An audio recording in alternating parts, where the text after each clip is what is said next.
Today we celebrate America. Our freedom, our liberty, our independence. The 4th of July is a sacred day in our country, a day of history, of hope, remembrance and resolve, of promise and possibilities. Before me stands monument to the greatest and the goodness of our nation, monuments of light and liberty. There's a towering memorial to George Washington, the general who led our revolution, and the president who set our nation on its course. There's a memorial to Thomas Jefferson, whose words about liberty and equality literally changed the world. And across the tidal basin, from the Jefferson Memorial, there stands Dr. Martin Luther King, Jr., his arms crossed, his eyes fixed ahead toward the promised land where equality is not only an aspiration, but a reality. They help define who we are, guide what we do, remind us of the work that history has given us in our own time. This year, the 4th of July is a day of special celebration, for we are emerging from the darkness of years, a year of pandemic and isolation, a year of pain, fear, and heartbreaking loss. Just think back to where this nation was a year ago. Think back to where you were a year ago. And think about how far we've come. From silent streets to crowded parade routes lined with people waving American flags. From empty stadiums and arenas to fans back in their seats cheering together again. From families pressing hands against a window to grandparents hugging their grandchildren once again. We're back traveling again. We're back seeing one another again. Businesses are opening and hiring again. We're seeing record job creation and record economic growth. The best in 4 decades, and I might add, the best in the world. Today, all across this nation, we can say with confidence, America is coming back together. 245 years ago, we declared our independence from a distant king.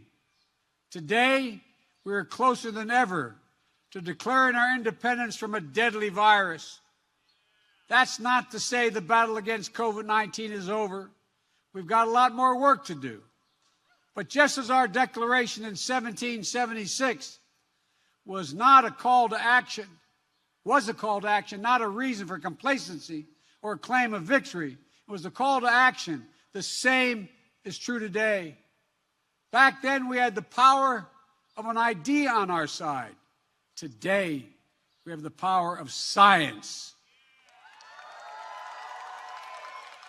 Thanks to our heroic vaccine effort, we've gained the upper hand against this virus.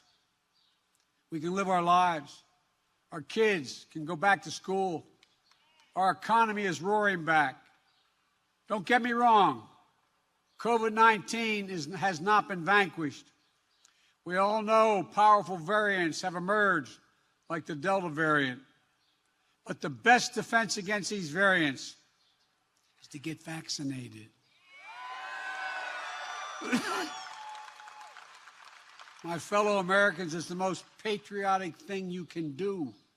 So please, if you haven't gotten vaccinated, do it. Do it now. For yourself, for your loved ones, for your community, and for your country.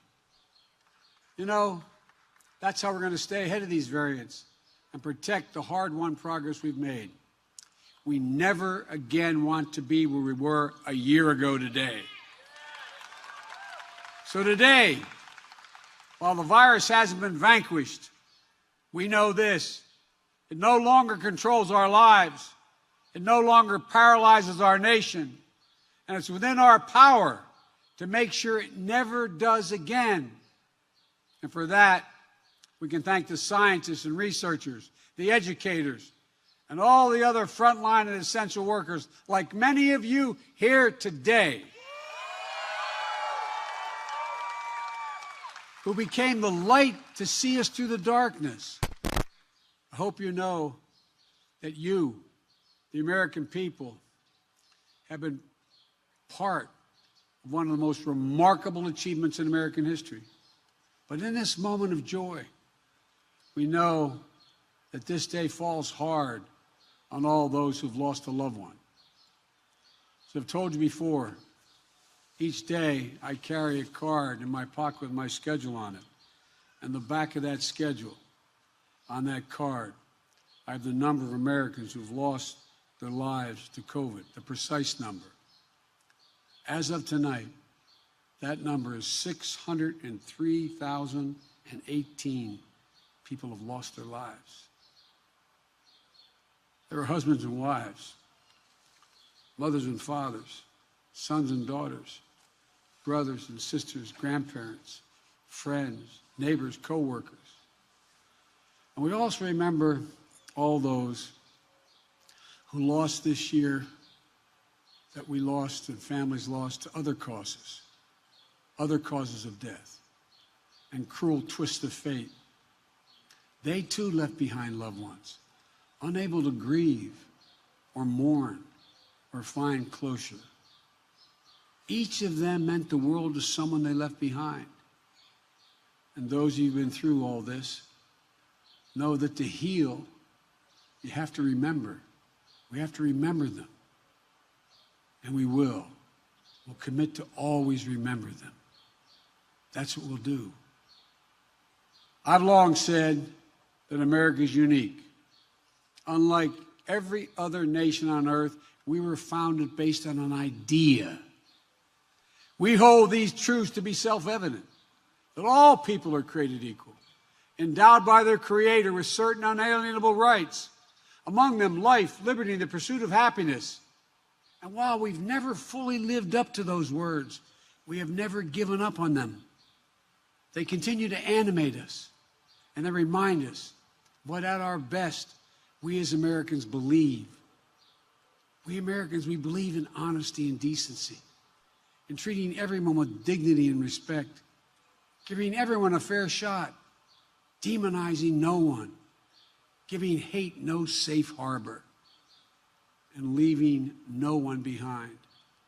We lead by the power of our example, not the example of our power. And we're part of something so much bigger than ourselves. We stand as a beacon to the world. It's a code. It's a code, uniquely American code. It's who we are. To all the service members and your families who are here tonight, today, all of you serving around the world, it's the greatest honor to serve as your Commander-in-Chief. Jill and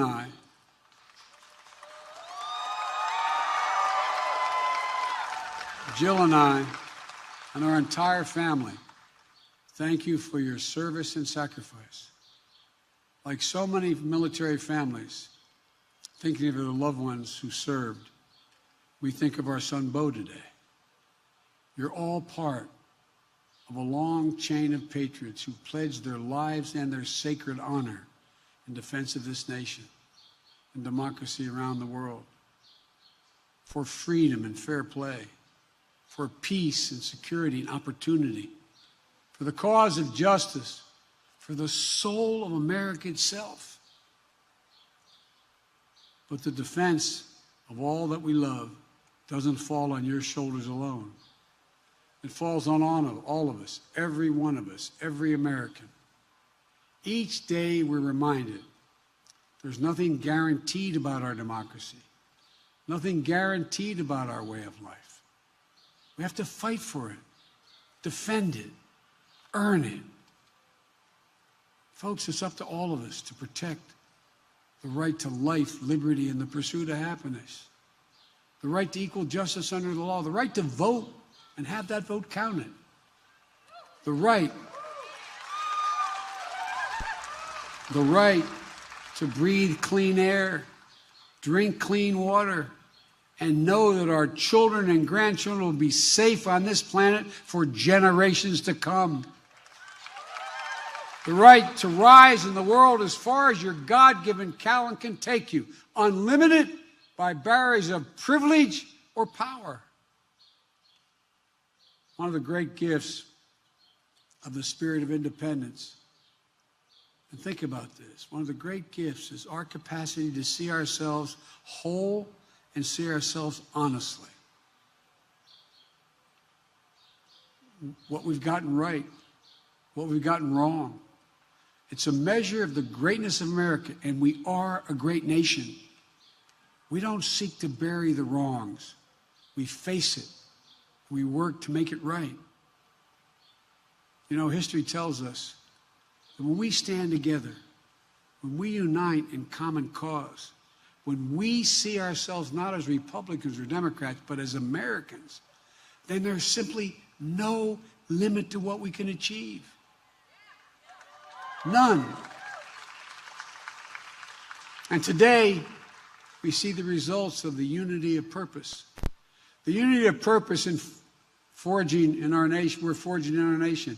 For together, we're beating the virus. Together, we're breathing life into our economy. Together, we will rescue our people from division and despair. But together, we must do it. Over the past year, we've lived through some of our darkest days. Now, I truly believe, I give my word as a Biden, I truly believe we're about to see our brightest future. Folks, this is a special nation, a great nation. And there is a timeless truth about America, the most powerful idea in the history of the world, in the hearts of the people of this country. It beats in all our hearts. No matter your race or ethnicity, no matter your gender identity or sexual orientation, no matter your disability, no matter your faith, it beats in the hearts of rich and poor alike. It unites America. Whether your ancestors were native to this land or brought here forcibly and enslaved, whether you were immigrants from generations back like my family that came from Ireland, or you're coming here today looking to build a better life for your family like our fellow Americans I just swore in the White House 2 days ago.